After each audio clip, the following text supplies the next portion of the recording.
স্বল্প বিনিয়োগে স্বল্প পরিসরে আপনি যদি ব্যবসা শুরু করতে চান তবে কিন্তু খুব বেশি বিনিয়োগের প্রয়োজন হয় না।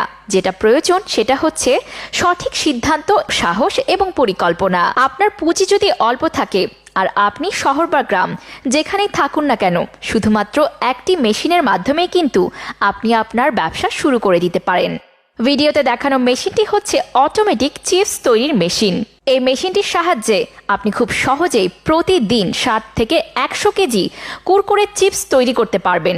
আর এই চিপস কিন্তু আপনি প্রতিদিন 5,000 টাকার মতো ব্যবসাও করতে পারবেন বিক্রি করে। বাংলাদেশে অনেকে এই ধরনের ব্যবসা করলেও অনেক অঞ্চলে এই ধরনের চিপস কিন্তু খুবই জনপ্রিয়। এই ধরনের চিপস অনেকেই চেনে না, তবে এই চিপস খেতে খুবই সুস্বাদু। চাল এবং ভুট্টা দিয়ে এই চিপস তৈরি করা যায়। তাহলে আর দেরি করছেন কেন? স্বল্প পুঁজিতে লাভজনক ব্যবসা শুরু করতে চাইলে এবং এই মেশিনটি সম্পর্কে আরও বিস্তারিত জানতে হলে বা মেশিনটি কিনতে চাইলে